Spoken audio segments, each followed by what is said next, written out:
Thanks for tuning in today. I'd love to begin a conversation with you about how to mitigate America's achievement gap by creating a mathematical mindset.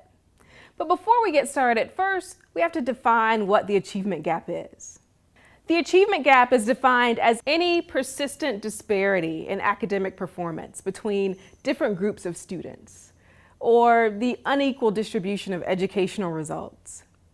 Now, often we see achievement gaps in lots of different groups, and closing the achievement gap is widely considered to be one of the major challenges facing American public higher education. The achievement gap relates to the concept of equity, of fairness in education, and equal access to learning opportunities. So, what groups do you see achievement gaps in? Well, perhaps the most common group that you observe achievement gaps in are maybe American students versus students from other countries, or women versus men, or majority students versus minority students. We often see high performance among Asian and white Americans versus Hispanic and African Americans. You also see achievement gaps sometimes between able students or disabled students. Or even those who are native English speakers versus non-native English speakers. Across the gamut in our higher education system, we see these achievement gaps, and they often show up in the field of mathematics quite frequently. What causes the achievement gap then?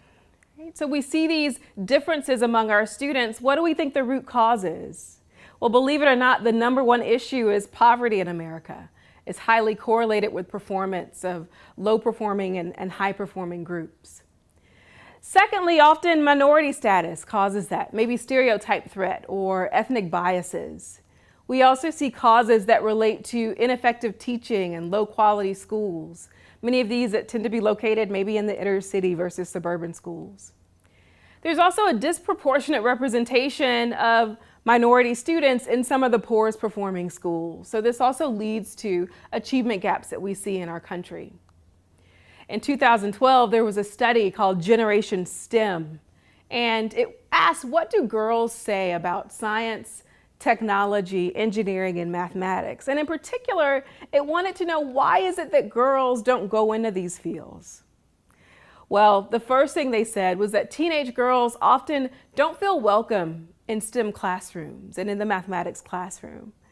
Secondly, they said that they don't see the connection between what they're learning and what they want to do in real life.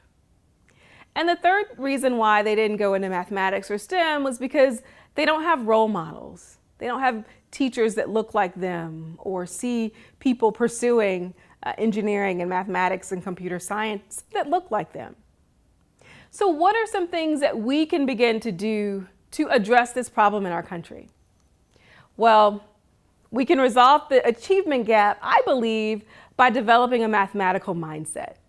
Carol Dweck is the famous author of the book Mindset, has a great TED Talk on the same topic, and she talks about creating a growth mindset versus a fixed mindset. She defines it as the following. She says, in a fixed mindset, people believe that their basic qualities, like their intelligence or talent, are simply fixed traits. They spend their time documenting their intelligence or talent instead of developing them. They also believe that talent alone creates success without effort. Whereas in a growth mindset, Carol says, people believe that their most basic abilities can be developed through dedication and hard work. Brains and talent are just the starting point. This view creates a love of learning and a resilience that is essential for great accomplishment. Virtually all great people have had these qualities. So let's break that down a minute. What does that look like in real life? A fixed mindset versus a growth mindset. Well, a fixed mindset person might tend to avoid challenges or give up easily. They may also tend to believe that they're threatened by others' success. On the other hand, those with a growth mindset embrace challenges. They often persist in spite of obstacles. They learn from criticism, and they're inspired by other success. So how can we bring this into the mathematics classroom? Or maybe it's already there. She actually gives examples pertaining directly to math. And I know I've been guilty of saying this in my own classroom, having sort of putting a fixed mindset on my students by telling them, not everybody's good in math, just do your best.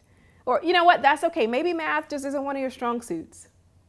Well, believe it or not, when I talk to my students like this, it forces a fixed mindset on them. It tells them that mathematics is an ability that either you have or you don't. What I should say, on the other hand, is when you learn how to do a new kind of problem, it grows your math brain. Or if you catch yourself saying, I'm not a good math person, just add the word yet.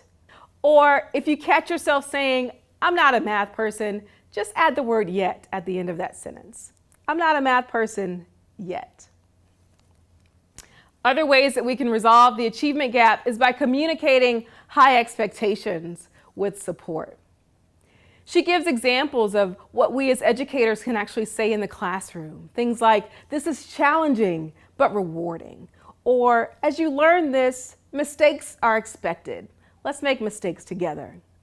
Or even phrases like, be sure to communicate with me your progress so I can provide support to you. It's interesting that in our classroom, many first-generation students don't know that, the office hours are open and they're welcome to come to their professors. I had a student in particular who never came to see me, and at the end of the course, I wondered why he performed so poorly. I said, why didn't you come to office hours? He said, I didn't want to bother you. I'm paid to help you. Come bother me. I want to know. And so just by creating a space in my classroom where I welcomed feedback and I welcomed students to communicate with me and intentionally sought out how to encourage folks who might not have been familiar with the college standard on my campus.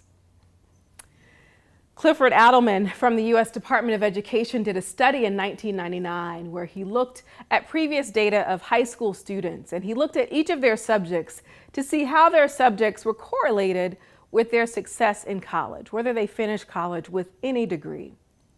And what he found was mathematics was the highest indicator of college success. In fact, he found that nearly 46% of students who completed Algebra 2 as their highest level of math graduated with an undergraduate degree.